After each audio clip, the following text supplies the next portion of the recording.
السلام عليكم ورحمة الله. أخباركم إيه؟ يا رب بكل خير وسعادة. النهاردة هنتكلم مع بعض على توبيك يهم ناس كتير قوي وسألوني عليه كتير، هو ال PRF أو ال Platelet Rich Fiber.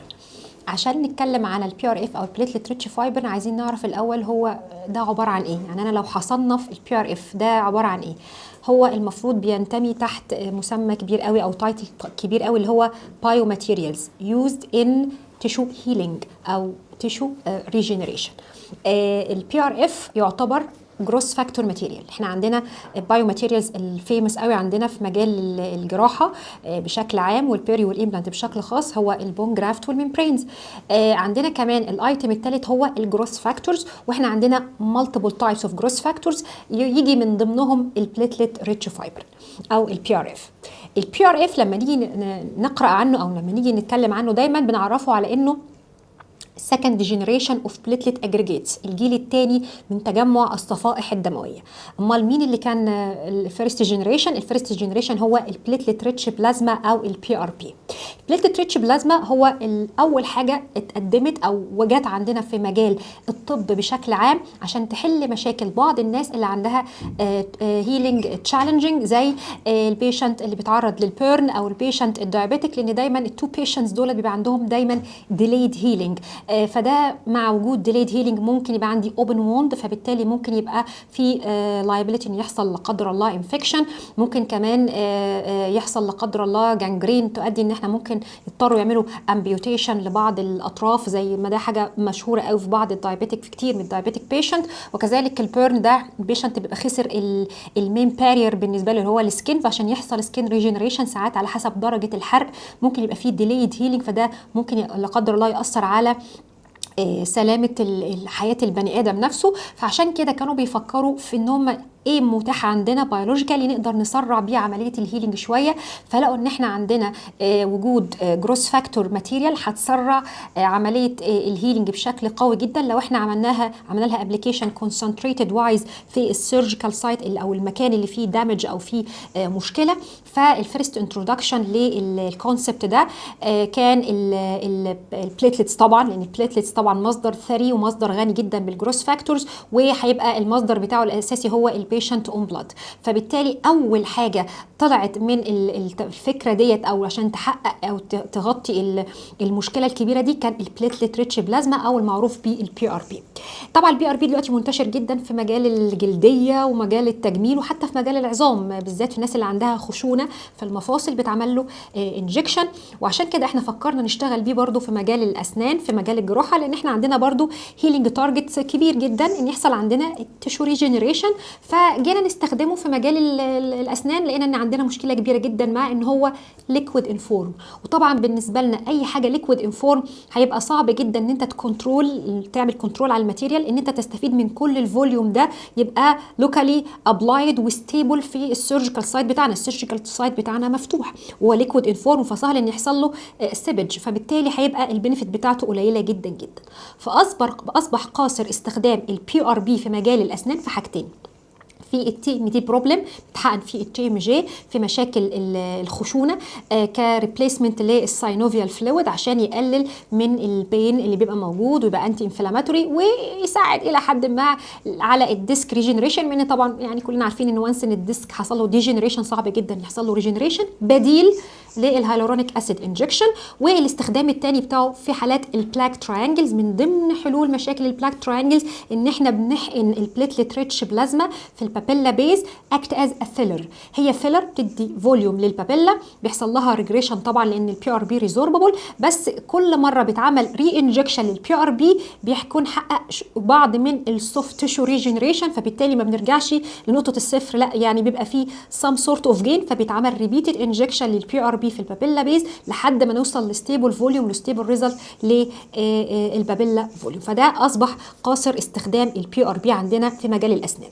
بس كان فكره الجروس فاكتور كونتنت يعني فكره مغريه جدا ان احنا عايزين حاجه افيلابل، لان المصدر بتاعها البيشنت اون بلاد، وهتبقى فيري كوست افكتيف لان عمليه تحضيره وتكلفه تحضيره سهله وغير مكلفه بشكل كبير على الاطلاق يعني. فمع التفكير حاجه الاختراع زي ما بيقولوا، قعدوا يجربوا وطوروا لحد ما طلعوا لنا بالسكند جنريشن اللي هو البي ار اف او البليتلت ريتش فايبر، وعشان كده بيطلقوا على البي ار اف السكند جنريشن اوف بليتلت اجريجيتس. فهو موجود مش عشان البي ار بي وحش، هو موجود عشان البي ار بي مشكلته بالنسبه لنا كدكاتره اسنان ان احنا هو ليكويد ان فورم، فبالتالي ما اقدرش استفيد بكل الفوليوم اللي انا هحضره لان انا ما عنديش كونتيند ديفكت.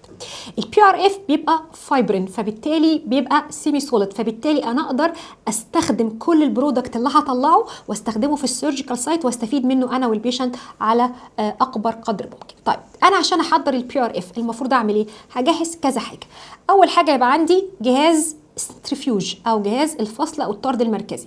الجهاز ده انا ممكن اشتريه من اي ستور بيبيع مستلزمات معامل التحاليل. الجهاز اصلا موجود في كل معامل التحاليل، احنا طبعا مش هنستلفه او نأجره، احنا بنشتري الجهاز يعتبر سعره مش غالي قوي، مش مكلف قوي على حضرتك. لو انت هتلاقي ان استخدام البي ار اف عندك في العياده فريكوينت يعني ويبقى فيه ليه بنفيت عاليه، فسعره يعتبر مش غالي قوي، فده المفروض يبقى متوفر عند حضرتك. كذلك هتوفر انابيب اختبار، دي اللي هنعمل فيها عمليه الفصل او السنترفيوجيشن. خصائص الانابيب دي انها تبقى بلين جلاس تيوب، جلاس لان الانابيب الاختبار في منها بلاستيك وفي منها ازاز، احنا عايزين الزجاج، وبلين بما مكتوب عليها كده بلين او نو اديتيف يعني فارغه ما فيهاش اي ماتيريال، لان في بعض انابيب الاختبار بيبقى فيها اديتا، في بوفاين ثرومبين، في كلوت اكتيفيتورز، دي خاصه بانواع تحاليل معينه بيعملوها في معامل التحاليل. احنا مش محتاجين الكلام ده خالص، احنا عايزينها انبوبه زجاج فارغه، ودي متوفره وسعرها برضو في متناول الجميع. هبتدي دلوقتي يبقى عندي الجهاز ويبقى عندي الانابيب انا محضراها، والبيشنت اللي هو مصدر الاساسي للماده الخام لتصنيع البي ار اف. هبتدي اسحب من البيشنت فينس بلاد، باخد تقريبا من 10 ل 20 سم تقريبا يعني، فده كميه مش كبيره، مش هتأدي ان يحصل مثلا هبوط او دروب للبيشنت بتاعي ولا حاجه، ده كم مش كبير بالنسبه للبيشنت بتاعي. وابتدي اوزع الاماونت اوف ليكويد ديت او البلاد دوت على الانابيب. الجهاز بيشتغل بعدد زوجي من الانابيب، يعني لازم افصل عينه الدم ديت في عدد زوجي من الانابيب، انبوبتين او 4 او 6 او 8، لان ما ينفعش يبقى عدد فردي والا هتلاقي الجهاز روكينج ما فيهوش استابيليتي، فانا كده مش محققه البالانس اللي بيشتغل بيه الجهاز. هبتدي احط العينه البلاد اللي سحبتها، انا واخده 10 سم فاحط 5 سم في انبوبه و5 سم في انبوبه. طب انا واخده 20 سم، ما عندناش انابيب 10 سم، فبالتالي احط 5 سم في كل انبوبه. كده انا حطيتهم في 4 انابيب. ازاي بقى اوزع الانابيب؟ زي ما احنا شايفين في الصوره، ببقى بحاطه كل انبوبه والثانيه قدام الثانيه، انبوبه قدامها انبوبه كانها بتوزنها، ولو 4 يبقى 2 كده و2 كده، بحيث ان ما ينفعش احطهم جنب بعض والا زي ما قلت لحضرتك هيبقى الجهاز انستيبل في روكينج، وكده عمليه الفصل بتتم بشكل خاطئ جدا. يبقى دايما احط واحده قدام واحده، ولو اكتر من واحده يبقى دايما كل واحده قدامها الثانيه عشان يبقى فيه بالانس، يبقى نفس الليكويد بنفس الكثافه بنفس الفوليوم بنفس كل حاجه. هبتدي اشغل الجهاز بتاعي. الجهاز بيبقى فيه 2 تايمرز، تايمر مكتوب عليه تايم وتايمر مكتوب عليه سبيد. التايم بتاعي المفروض يبقى 10 minutes، والسبيد اللي هي بتبقى راوند بير مينيت حوالي 3000 راوند بير مينيت، يبقى السبيد 3000 راوند بير مينيت، والتايم المفروض 10 minutes. يحصل عمليه الفصل والسنترفيوجيشن، يفصل الجهاز، اطلع الانابيب. فاذا عمليه بسيطه ما تاخدش وقت طويل، احنا بنتكلم في اقل من 15 دقيقه، انت بتاخد 10 دقيقه سنترفيوجيشن وسحبت البلاد سامبل في دقيقتين او 3 دقائق، الموضوع مش طويل قوي، واطلع الانابيب من الجهاز. طبعا الانبوبه زي ما انتم شايفين بيبقى الفوليوم ده المفروض بيبقى كله لونه احمر، مع السنترفيوجيشن بيبقى عندي الانبوبه فيها 3 زونز، بيبقى في زون عندي ليكويد شفاف اصفر، ويليه لون اصفر داكن لحاجه سيمي سوليد اللي هي ممسوكه بالتويزر دي اللي هو البليتلت ريتش فايبر، وبيبقى في البوتوم بتاع الانبوبه بيبقى فيه ليكويد لونه احمر اللي هو الار بي سيز. فاذا تفصيله الليكويد عندي او الانبوبه عندي زي ما احنا شايفين، اول حاجه اللي تحت خالص اللي بتبقى الريد بلاد سيلز الار بي سيز، لان كثافتها تقيله فدايما بتترص في قاع الانبوبه.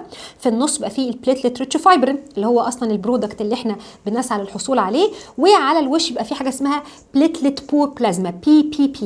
البليتلت بور بلازما دي سايد برودكت انا ما بسعاش ليه، بس ليه استخدامين عندنا لو حبيت تستخدمه. اولا لو حبيت تستخدم البي بي بي، هفتح الكاب بتاع التيوب واسحبه بالسرنجه 3 سم الليكويد ده، واعمل بيه حاجه من اتنين. ممكن اعمل بيه هايدريشن للبون جرافت بتاعي بدل ما اعمل هايدريشن بسلاين او البيشنت اون بلاد، ممكن اعمل بيه لاست اريجيشن للسيرجيكال سايت لو انا حابب استخدمه بديل للسلاين. ده لو انت حابب تستخدمه. احنا بالنسبه لنا المهم هو الجزء اللي في النص اللي هو البليتلت ريتش فايبر. البليتلت ريتش فايبر لما بطلعه من الانبوبه المفروض لقوا ان البليتلت ريتش فايبر اللي هو الجزء الاصفر ده فيه هاي كونسنتريشن اوف بليتلتس اللي هي هتعمل ايه؟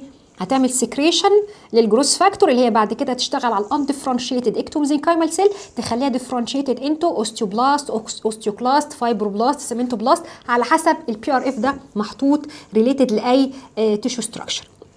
لقوا كمان ان في هاي كونسنتريشن او ريزونبل كونسنتريشن اوف وايت بلاد سيلز، يعني انت عندك الار بي سيز مترسبه تحت والبليتلتس موجوده في الجزء العلوي من الانبوبه. طب الوايت بلاد سيلز فين؟ لقوا انه 65% من الوايت بلاد سيلز اللي كانت موجوده في البلاد سامبل بتبقى موجوده كمان في الاستراكشر بتاع البليتلت ريتش فايبر، وده يعتبر بونس بوتنت انتي انفلاماتوري انتي انفكتيف، ولقوا انه ليها دور قوي جدا في عمليه الاوستيوبلاست ميتابوليزم. يبقى انت معاك برودكت في هاي concentration of platelets و reasonable concentration of white blood cells. ساعات الار بي سيز بتبقى طالعه معايا كده فيها لزوجه عاليه شويه، بتبقى ريليتد للفيسكوستي بتاعه البيشنت بلاد، فبالتالي المفروض حته الار بي سيز دي نعمل لها سيباريشن عشان ملهاش اي استخدام بالنسبه لنا وبتبقى واخده مساحه وسبيس unnecessary، فلازم نعمل لها سيباريشن. بس نيفر تو كات، يعني بلاش ابدا ان انت تعمل كات لجزء الار بي سيز ده بسيزور او حاجه، لان لقوا ان البليتلت ريتش فايبرين البليتلتس دي موجوده بهاي كونسنتريشن في الاستراكشر ده، بس هي جايه متركزه قوي قوي قوي في نهايه البي ار اف ومكان الكونكشن بتاعه مع الار بي سيز. الجزء ده بيسموه البافي كوت. البافي كوت ده هو الحته اللي كل المسلسل العربي ده معمول عشانها. احنا عايزين الجزء ده لان فيه الهايست كونسنتريشن اوف بليتلت اللي هي الفينجر لايك ستراكشر اللي موجود عندنا في الاستراكشر بتاع البي ار اف. فعشان كده وانا بعمل سيباريشن للار بي سيز ممكن اعملها بسيمنت سباتولا، ممكن اعملها بجوز براشنج خفيف كده هيفصل لي خالص الجزء اللازق بتاع الار بي سيز. حتى لو اتبقى جزء بسيط من الحته الثرومبس ديت او الار بي سيز اتس اوكي، عشان بس احافظ على البافي كوت وحافظ على الهايست كونسنتريشن اوف بليتلتس اللي هيعمل بعد كده سكريشن للجروس فاكتور في المكان ده. بستخدم البي ار اف، عايزه استخدمه اطلعه من التيوب طول ما انا مش محتاجاه اسيبه في التيوب عشان ما يحصلوش دي هايدريشن.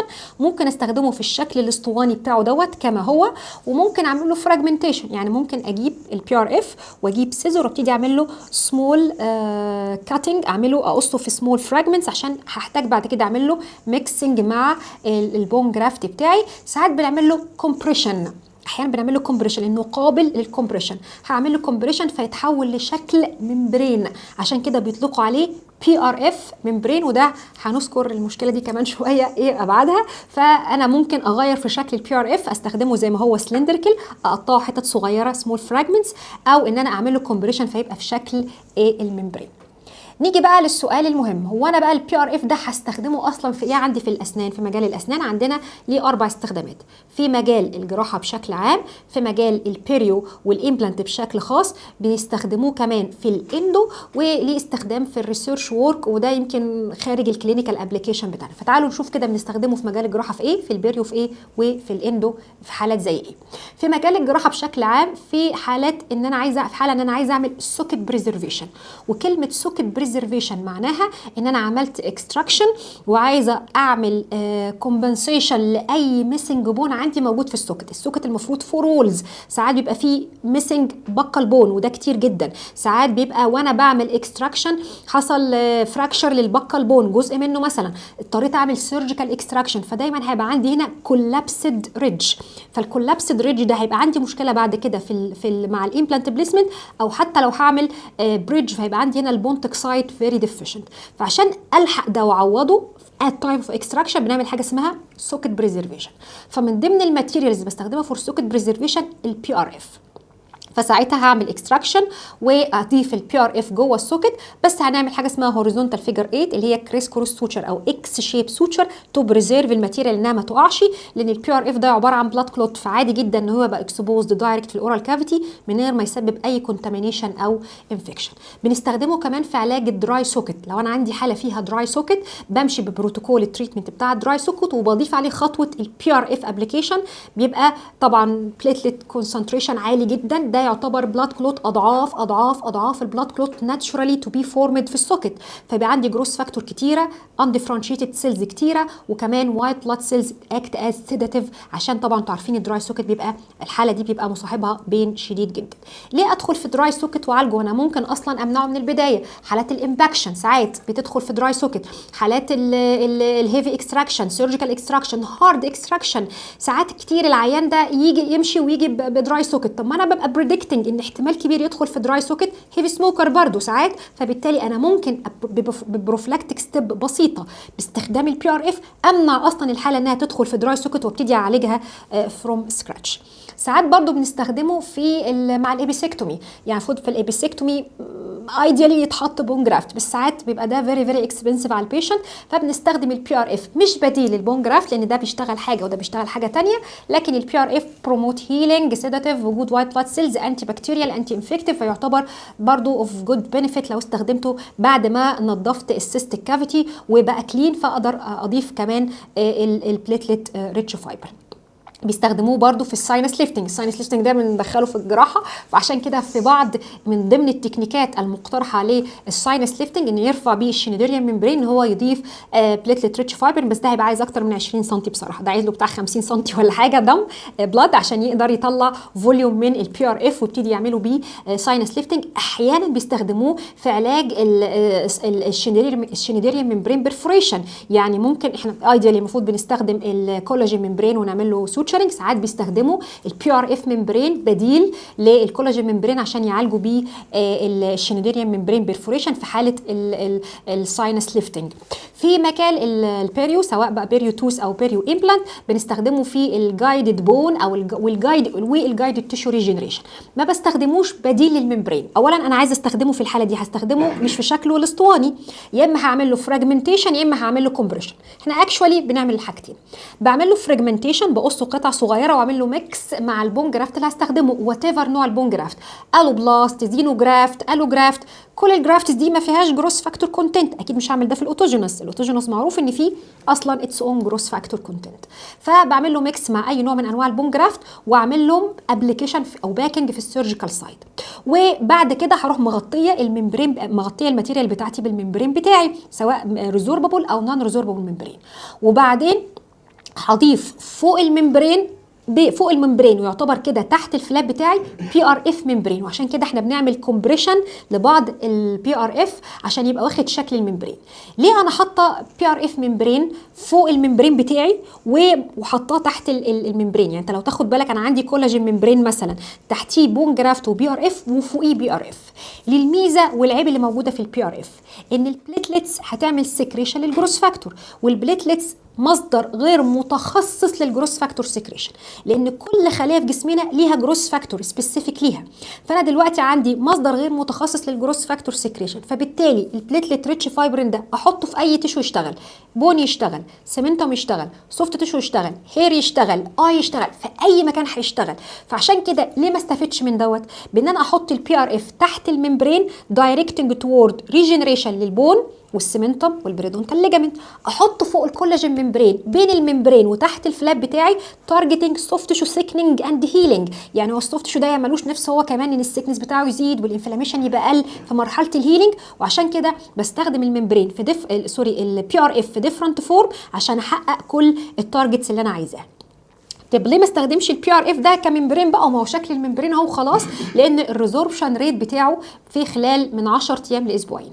فهو بلاد كلوت اخره كبير عشان يقعد ويشتغل ويبقى محتفظ بالاستراكشر بتاعه مينيمم 10 ايام ماكسيمم اسبوعين. فبالتالي انا عشان اعمل جايدد تيشو او جايدد بون ريجنريشن، جايدد تيشو ريجنريشن بالذات، انا عايزه ممبرين الريزوربشن بتاعه لا يقل عن 6 اسابيع. ده بيحصل له ريزوربشن في اسبوعين، فعشان كده ما ينفعش يستخدم از بارير از ممبرين، لكن انا بخليه واشكله في شكل الممبرين عشان اقدر استخدمه بالشكل اللي انا عايزاه. كمان بنعمل له كومبريشن عشان نستخدمه في شكل الممبرين لو انا عايزه اعمل بيه مانجمنت لدونر سايت، لو انا عامله سوفت تيشو جرافت هارفستنج، فري جينجفال جرافت او كونكتد تيشو جرافت. فمن ضمن طرق المانجمنت للووند سايت ده ان انا بستخدم بليتلت ريتش فايبرين في شكل الممبرين وابتدي اعمل له فيكسيشن برده بهوريزونتال فيجر 8. وساعات بنستخدمه بديل للكونكتيف تيشو جرافت، بعمل له كومبريشن برده في شكل ممبرين واضيف منه مالتيبل لايرز واعمل له فيكسيشن والسوتشرنج بديل للكونكتيف تيشو جرافت، لانه هيزود السوفت تيشو سيكنس فحسن البايو تايب بتاع الجنجف عشان ما يحصلهاش ريجريشن ايبيكالي مره تانيه. الكلام ده بنعمله اراوند التيس وبنعمله برضو اراوند الامبلانت سيم زي ما بنقول. في مجال الاندو بيستخدموه في حاجتين، بيستخدموه في حالات الابيكسيفيكيشن، يعني كل بروتوكول الابيكسيفيكيشن بيتعمل كما يجب وكما تعرفون يعني بدون دخول في تفاصيل عن الاندو. وفي نهايه الابيكسيفيكيشن بعد ما بيعمل انديوس للبليدنج عشان يبقى في عندي بلاد كلوت فيلنج الكانال بتاعه التوث، بيعمل ابلكيشن للبليتلت ريتش فايبرين بام تي اي بلاجر او بكوندنسر رفيع قوي عشان يدخله ويملى بيه الروت كانال، لان ده يا جماعه بلاد كلوت اضعاف البلاد كلوت اللي هتتكون عندي في الروت كانال، مصدر للبلاد مصدر للجروس فاكتور، مصدر للوايت بلاد سيلز، مصدر للستيم سيلز باي ذا واي. واتس اوكي ان هو حتى يعدي من الايبكس لانه هي مش هيبقى كارسينوجينيك او في اي مشاكل منه، فعشان كده بيستخدموه حاليا في بروتوكول الابيكسيفيكيشن. كمان بيستخدموه فور باربوتومي اوف يانج بيرمننتيس، بالبوتومي اوف يانج بيرمننتيس طبعا مش ديسيدوس تيس، فبرضه نفس بروتوكول البالبوتومي بيتعمل بس بيعملوا فيلنج ليه البالب تشامبر بعد ما يشيل الانفليمد بالب تشامبر تيشو، بيتحط البي ار اف برضو في شكل ممبرين بعد ما يتعمل له كومبريشن بيتحط كوندنسد لايرز فوق بعضها، وبعد كده بيتعمل الكورونال ريستوريشن بيساعد على ان يحصل بالب تيشو ريجنريشن وزود انرفيشن، نفس فكره الريفاسكولاريزيشن. بالنسبه للتيشو انجينيرنج احنا قلنا ده الاوبجيكتيف الرابع، بس ده يعني ده يعتبر ريسيرش وورك اكتر منه كلينيكال ابلكيشن، فنقدر نلخص الموضوع ان البي ار اف استخدامه مينلي في الكلينيك فور كلينيكال ابلكيشن في حالات البريو، في حالات الامبلانت، في حالات الجراحه بشكل عام، وفي بعض حالات الاندودونتيك تريتمنت. اخر حاجه قبل ما ننهي المحاضره بتاعتنا، في ايتم منتشر بقاله فتره اللي هو ستيكي بون، وساعات بيسموه MPM اللي هو مينراليزد بلازماتيك ماتريكس. اولا الحاجتين زي بعض، هو ديفرنت نيم لنفس الاستراكشر. ستيكي بون زي الMPM اللي هو معروف بيه مينراليزد بلازماتيك ماتريكس، وعليه بابليكيشن كتيره وكيس ريبورتس كتيره. ده عباره عن بون جرافت وبي ار اف. طيب ما احنا عملنا ده من شويه، احنا كان عندنا بون جرافت وجبنا البي ار اف وعملنا له فراجمنتيشن وعملنا ميكسنج. بس انا لو جبت لحضرتك الميكس ده وقلت لك دكتور معلش هتعبك معايا طلع لي البون جرافت لوحده والبي ار اف فراجمنت لوحده، هتعرف تعمل كده، ما هماش انتجريتد ويزن ايتش اذر. فالفكره بتاعت الستيكي بون جت من ايه؟ ان احنا عايزين البون جرافت والممبرين البون جرافت انا اسفه والبي ار اف يبقى 1 يونت، يبقى 1 بيس. ده بيسهل ايه؟ بيسهل عمليه الابلكيشن والباكينج بتاعه، لان الفيزيكال فورم بتاعه هيبقى بريزيرفد اكتر، هيبقى متماسك اكتر، فده بيسهل عليا الابلكيشن بتاعه ويمنع الهروب بتاعه او السيبج بتاعه. ده عشان يتحقق حضرتك لازم تحضر انجكتابل بي ار اف، وده يودينا للدايلاما بتاعت ان احنا عندنا في كذا سب تايب من البي ار اف. في عندنا ال بي ار اف واي بي ار اف واي بي ار اف. اللي احنا اتكلمنا عنه من اول المحاضره لحد دلوقتي ده ال بي ار اف. ال بي ار اف ال دي فور ليكوسايت بي ار اف، بحضره في بلين جلاس تيوب زي ما اتفقنا، سرعه الجهاز 3000 راوند بير مينت، التايم بتاعي 10 مينتس. الاي بي ار اف هو موديفيكيشن لل بي ار اف، يعني برضو بيطلع فايبرين ان فورم. بحضر يا دكتور الادفانسد بي ار اف ده ازاي؟ بيتحضر في بلين جلاس تيوب برضو، بس المره دي السرعه هتبقى اقل، هتبقى 2500 ار بي ام، وهتبقى الوقت بتاعنا يا دكتور 7 مينتس. يبقى انا قللت السرعه وقللت الوقت. لما بقلل السرعه وبقلل الوقت ايه اللي بيحصل يا دكتور؟ بيبقى عندي مور وايت بلاد سيل كونتنت في البي ار اف. يبقى انا لسه محتفظ بالميزه الكبيره ان انا عندي هاي كونسنتريشن اوف بليتلتس تو سكريت جروث فاكتور، وزودت كمان الكونسنتريشن بتاع الوايت بلاد سيلز عشان الدور بتاعها الكبير برضو في الهيلينج والريجنريشن، فده اسمه ادفانسد بي ار اف. الانجكتابل بي ار اف اللي هو الاي بي ار اف ده بيبقى ليكويد ان فورم، يعني مش فايبرين زي النوعين اللي فاتوا. بيتحضر ازاي؟ مره دي بلين تيوب بس بلاستيك مش جلاس، يبقى برضو تيوب فاضيه ما فيهاش اي ماتيريال، بس بدل ما تبقى ازاز تبقى بلاستيك. السرعه بتاعه الجهاز هيشتغل على 2500 راوند بير مينت، والتايم المره دي يا دكتور هيبقى 7 مينتس. بيطلع لي ليكويد، الليكويد ده هسحبه بالسرنجه 3 سم اضيفه على البون جرافت بتاعي في الدابن ديش كالمعتاد، واحط فيو دروبس من البلد، هسحب بلد 2 to 3 دروبس من السيرجيكال سايت واضيفها على الميكس ده، يبقى انا حاطه الانجكتابل بي ار اف اللي هو ليكويد انفورم وحطها على البون جرافت، وحطيت نقطتين او 3 من الفريش بلاد عشان تساعد بس تسرع الفايبروجينيسيس. وانا بعمل ميكس بقى بالبريدونتال بروب بتاعي او باي ميتال تول، اللي بيحصل هتلاقي يا دكتور البون جرافت والبي ار اف بقى 1 يونت. صعب تعمل لهم سيباريشن، ما تقدرش ابدا تفصل ده عن ده. انت ممكن تعمل له كاتنج، يعني ممكن اقصه بالمقص على فكره، بس مش هعرف اعمل سيباريشن للجرافت للبون جرافت لوحده والبي ار اف لوحده، فسموه ستيكي بون او الام بي ام. فهو ليه نفس خصائص الاي بي ار اف، الادفانسد بي ار اف، هاي كونسنتريشن اوف بليتلتس، هاي كونسنتريشن اوف وايت بلاد سيلز، بس الفيزيكال فورم بتاعه مختلف، فسموه ستيكي بون او سموه ام بي ام زي ما اتفقنا. كونكلوجن، نقول ملخص المحاضره بتاعتنا ان البي ار اف هو واحد من اشهر الجروس فاكتورز الموجوده عندنا في الماركت. عندنا جروس فاكتورز كتير، هو بيتميز عنهم بحاجتين، الافيلابيلتي وكوست افكتيف، فعشان كده يعتبر وايدلي يوزد عنهم. الحاجه الثانيه ان هو في كرايتيريا مهمه فيه جدا، ان هو نون سبيسيفيك سورس للجروس فاكتور، فدي تعتبر نقطه قوه ونقطه ضعف. نقطه قوه ان انا ممكن استخدمه على ديفرنت تيشو ليفل، واحنا عندنا في الاورال كافيتي عندنا هارد تيشوز وسوفت تيشوز، فممكن استخدمه في الحالات دي وممكن استخدمه في الحالات دي تارجتنج ويتش تايب اوف تيشو انا عايز احقق فيها كونسبت الريجنريشن.